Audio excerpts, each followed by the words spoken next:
Hello YouTube. So I have the house to myself for the morning and I decided to make a second video.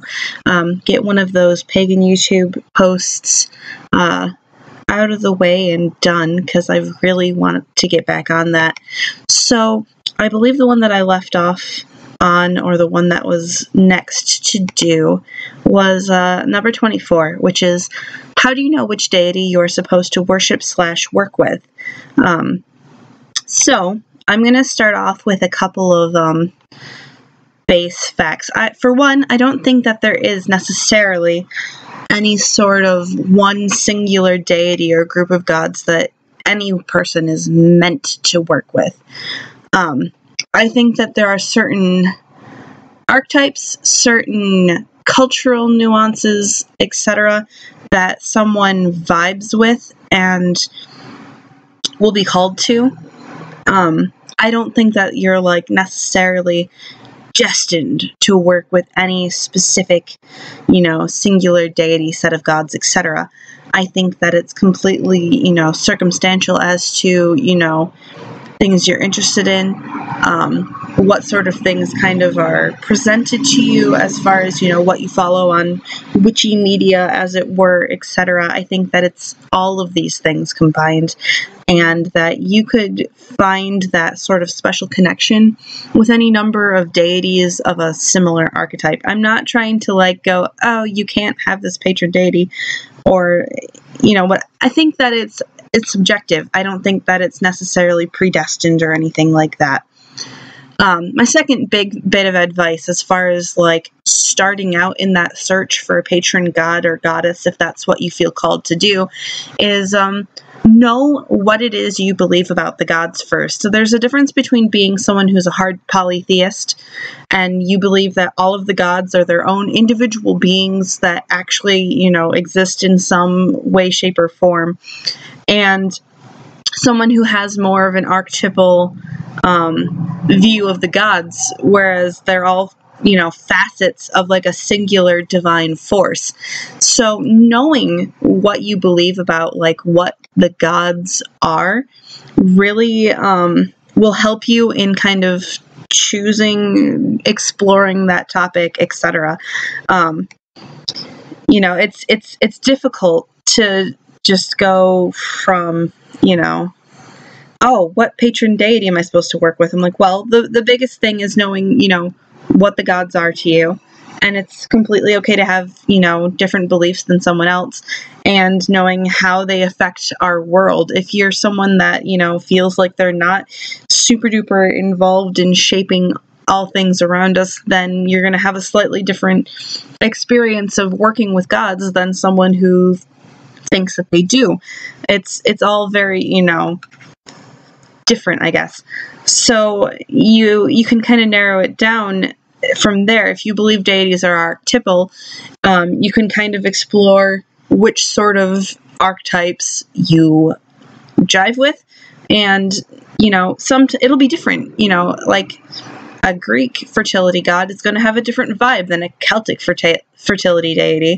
So kind of explore the archetype as a whole and then kind of narrow it down from there, I guess, would be an easy way to, go about it. In the long run, I don't think there's necessarily a, wrong or right answer as to which deity you work with. Furthermore, I don't think that you necessarily need a patron deity. I know plenty of people who work their, witchcraft and everything like that just fine without having a specific god that they're devoted to. And it's also completely okay if your relationships with deities change over time. I've said before that my, patron deity is Herne the Hunter. Before that, he had there was more of a green man guise to him. It was a lot subtler. It was more of a nature spirit kind of a vibe to it. And it slowly kind of evolved into my understanding of Herne the Hunter as, my patron deity. It's also completely okay to have, deities that come and go in your life. I used to work really closely with the goddess Brigid when I was younger. And over time, that energy just didn't flow the same way that it had.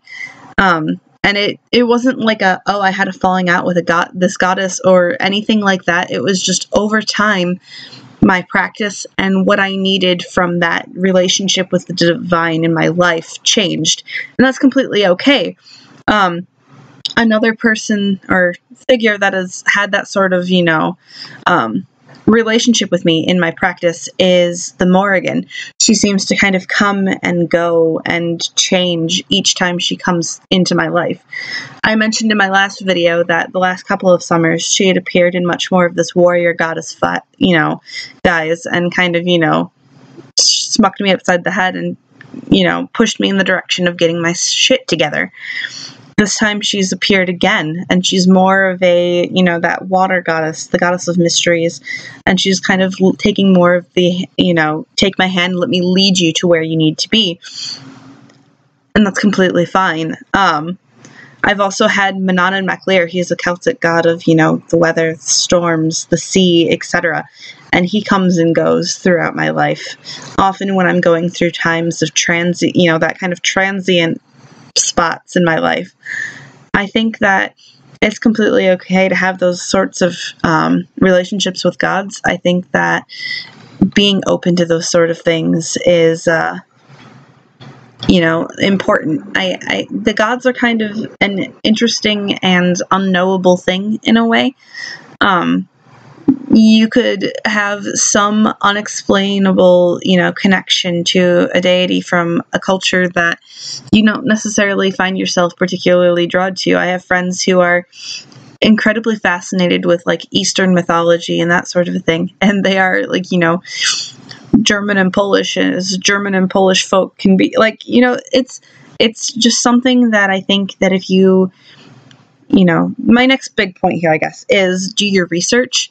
Don't just call upon a deity because of, this spell told me that I should call upon Athena. I've never worked with Athena before, but I'm just going to do it for that spell. I hate that sort of a thing. And if you do that, I'm not going to sit here and talk negatively about you. I find that using the deities as kind of like a correspondence list it feels disrespectful to me. And I think that it takes away a lot of this, deep relationship that you could be building with these characters from the mythos, with these, divine entities, however you, perceive them to exist. I think that, importantly, doing your research, knowing the mythology and the what sort of practices were associated with those gods. So, looking into the folklore of what kind of offerings people would leave them, what sort of tales were told about them, what sort of, songs, stories, practices, etc. exist around a particular deity is incredibly important. Be respectful with your approach to them. Don't be afraid of them. I don't think that any of the pagan gods are necessarily vengeful deities or are going to be, incredibly harsh if you approach them, but just be respectful, If you have an interest in a deity, if something, someone catches your eye, I think that, I would suggest reading up on their mythology, and just reaching out to them, making an offering, sitting down and trying to, meditate on that particular divine being, and just work slowly from there. You might find that somewhere along the road you don't want to, it's not an energy that jives well, and as long as you're being respectful and open about all of this, I think that it's completely okay. It's not worth worrying about. I honestly don't think that the whole patron deity thing is, it's something I've noticed, especially, it almost seemed to pick up more, at least in my periphery, I guess, shortly after the Percy Jackson series and whatnot. So everyone is tied to a specific god, that sort of a thing. And there's nothing bad about that, but I think that it kind of creates this misconception for people coming into paganism that you have to have a patron deity in order to like reach the next level or something, and that's not the case. Basically, do your research, be respectful, and know what it is you believe about the divine forces that be before you start that entire process, because it'll really help you in having an informed and meaningful relationship with whatever deity or deities you end up working with. So that has been my little 10-minute snippet on that, and blessed be, guys.